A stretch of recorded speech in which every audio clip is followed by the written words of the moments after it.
Oke deh, halo semuanya. Perkenalkan kami dari mahasiswa Kujangi dari jurusan Administrasi Bisnis. Kita lagi mau wawancara salah satu bisnis UMKM yang ada di Jakarta, khususnya di Cempaka Putih. Jadi langsung aja kali kita sambut ya. Jadi ya Bang Mose. Apa kabar? Apa kabar? Baik, Tuhan, baik Tuhan. Oke deh, jadi mungkin Bang Mose bisa perkenalan dulu kali ya. Oke, boleh.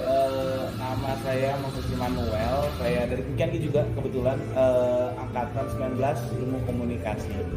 Oke deh. Kalau kenal, jadi sekarang paling kita mau tanya-tanya ya Bang. Boleh. Kan ini kan tempatnya lumayan bagus banget juga ya. Bisa diceritain kali kok ini bisnis apa nih tempat ini? Pertama yang Bang Korong, boleh Bang aja. Oke deh Bang Moses. Kok banget, kok banget ya. Ya, jadi saya home itu pertama kali awalnya lapak ini tuh adalah lapangan basket pertamanya. Buat pribadi, cuman semenjak cedera dan nggak bisa main lagi akhirnya ya mikir lah harus diapain gitu.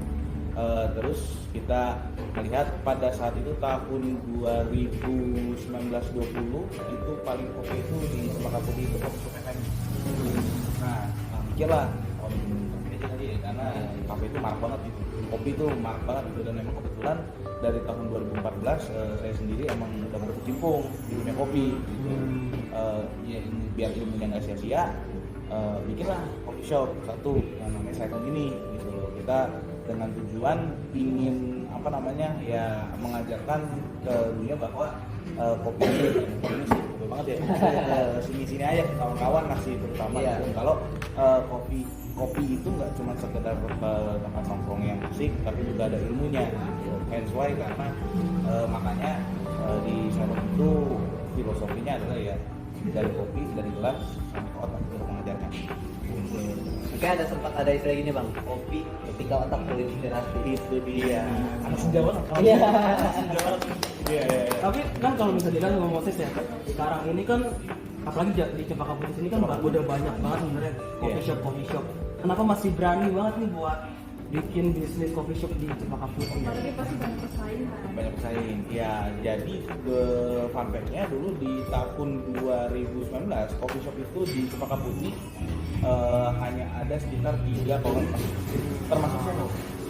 Jadi di Cempaka Putih ini sebenarnya Simon Coffee itu salah satu apa ya kayak yang tua diri. Iya, nggak pendiri juga. Pendiri itu ada yang depan itu, cuman ya. Oh iya. Cuman ya kita itu salah satu yang tertua lah di Cempaka Putih.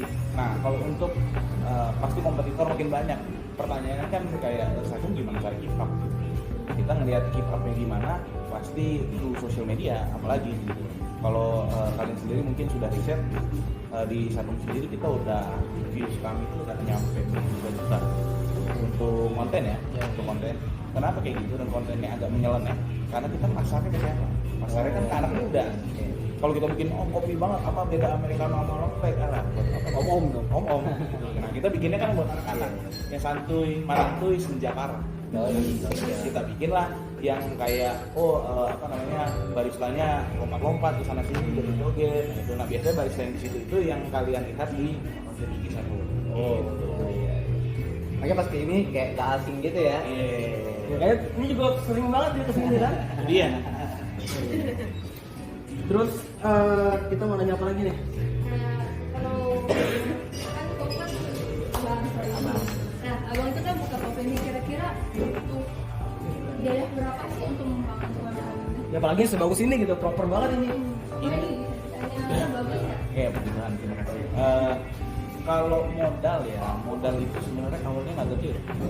Kita modal awal itu paling 150 juta. Cuman kan berkembang seiring berjalannya waktu. Kadang orang bikin coffee shop tuh langsung jadi, langsung keren gitu loh. Kita ubah, jadi waktu itu kami tim ya, ubah konsep ya ngapain kita bikin langsung sekali batu. Kita bikin dari yang benar-benar konstruksi kelihatan yang kayak kurang rapi, tapi customer itu rasanya gue juga bertumbuh dan berkembang bersama Cyclone. Jadi makanya customer yang dari tahun pertama sampai sekarang kan masih datang, dan sampai sekarang mereka ngerasa kayak Cyclone beda banget ya, dan itu omongan selalu ada. Karena kalau kita yang tiap hari datang, kita yang tiap hari ngeliat, ya sama aja. Tapi yang dulu sih Bang, pertama kali kesini kan, ini ngerasa kayak Beda banget, Iya. kayak homey banget loh sama orang Ya. di sini. Jadi awalnya ini nggak ada yang kayak gini. Nggak ada. Dulu tuh pas lu datang tuh kalau nggak salah ini cuma ada gambar ini doang. Iya, atas juga belum ada kayaknya. Belum ada. Atas belum ada. Terus ini juga masih ada ring basket di sini. Iya, iya. Nah, sekarang dia datang ke sini lagi udah beda total. Dia emang balik lagi semua sering berjalan enak. Berarti kedepannya bakal upgrade lagi dong. Pasti harus masalah itu kita akan coba upgrade, cuman mungkin kalau untuk tempat yang nggak terlalu banyak kita pasti akan upgrade ke sistem, lebih ke sistem kayak banyak banget coffee shop yang masih dengan sistem standar zaman dulu mau pesan ke bar, kita mau coba nih kalau di meja ada QR gimana gitu, jadi ya, banyak lah beritahuan kecil. Terus aku juga pengen tanya sih, kan ini kan sorry tapi tempatnya kan maksudnya banyak terpencil ya ini semua. Gimana teknik marketingnya nih bang? Oke. Buat Cyclone Coffee bisa menarik. Karena ini termasuk terbilang hidden gem banget ya. Iya. Gitu kan. Pertama kalau dari runut banget dari tahun pertama kita pakai influencer kopi zaman itu 2019 influencer kopi itu di mana-mana masyarakat Iya. yang datang ke coffee shop review gitu kan, review bagus. Pertama kita kayak gitu, cuman ternyata feedbacknya nggak terlalu bagus lah. Kita cuma dapat views doang tapi nggak dapat customer gitu. Akhirnya kita ubah mindsetnya dari kita pakai influencer jadi kita lah influencernya. Makanya konten kita itu kebanyakan yang kayak tadi gue ceritain yang lucu-lucu atau apa, karena apa itulah yang menarik views sekarang. Sama itu konsepnya kayak TikTok, reels kan. Terus be the influencer itu yang membuat saya tuh malah makin Brandingnya dari cara itulah ya bang ya. Iya dan itu menurut gue yang harus banget dijalankan sama banyak banget bisnis kopi di luar sana. Jangan dikit-dikit pakai influencer, tapi pilih influencer. Pilih influencer. Carilah cara untuk bisa menonjolkan brand lu sendiri dengan cara yang unik dan cara lu sendiri. Personal branding lah ya. Personal branding tadi gitu. Keren banget. Tapi benar-benar buka kopi ini benar-benar dengan model yang spesifik dan juga brandingnya itu dari diri sendiri. Itu kira-kira abang itu balik modalnya berapa lama sih? Pasti kan ada yang bangun itu pasti lama balik modalnya karena kan benar-benar mengejar selera yang muda sekarang. Kalau dihitung dari awal banget ya, sebenarnya belum balik modal. Gua selalu percaya kalau yang namanya bikin bisnis kayak gini itu balik modal di tahun ketiga pertama. Balik modal itu as in kayak gimana sih ya, kita keluar berapa duit, berdapatnya segitu juga, segitu kan. Cuman kan kalau lu tahun pertama keluar 50 juta, tahun kedua keluar 150. Tahun pertama tadi 150 nya, tahun kedua keluar lagi. Sama balik modal. Kalau itu ada pengeluaran yang Pasti. Tapi nanti kan buat balikin modal itu kan maksudnya nggak cuma sekarang kan aku lihat juga nggak cuma jualan kopi aja ya, kopi aja, terus jualan makanan juga ya. Dan itu emang harus ya mungkin yang buat bisnis coffee shop sekarang harus jual makanan juga. Ini setuju sih kalau gue ya, karena orang kalau tempat gue belajar dulu di Amerika dan juga kultur kopi paling kuat di Itali, mereka kan bukan pakai makanan berat kayak kita makanan nasi goreng apa lah gitu banyak ya. Cuma kalau mereka kan pastry gitu tuh roti-rotian. Cuman ya sekarang kita saran aja lu datang ke coffee shop keluar harga 40.000 buat satu piece roti kita banyak. Siapa yang mau? Ya, akhirnya kita samakan dengan pasarnya. Cuma inovasi kecil yang membantu, jangan kalau menurut gua. Berarti menurut Bang Moses nih kalau anak-anak muda pasti kan di sini banyak kan anak muda yang datang. Biasa di sini kalau misalnya di sini banyak kan nongkrong doang atau misalnya cuma minum kopi sebentar terus campur atau Kebanyakan nongkrong. nongkrong lama. Lama.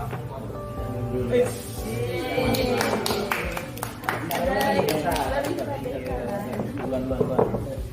Makasih. Kopi itu emang Harus ini harus banget nih. Apalagi kalau lagi ngobrol. biar makin asik ngobrolnya. Karena memang kopi itu aktivitas sehari ya deh. Cuman buat Iya bang. Dari pagi gue belum ngopi nih. Karyawan baru gitu. Ini kopi apa nih bang? Ini latte. Latte. Oke. Langsung dicoba gas.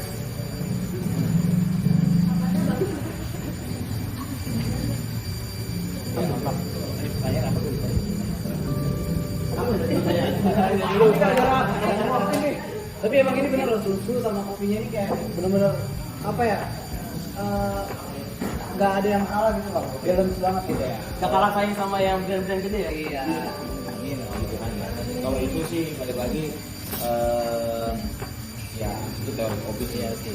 Teori kopi yang kalau kecil ya buat yang belum tahu kopi itu masuk ke dalam gimana kalau dalamnya resepnya.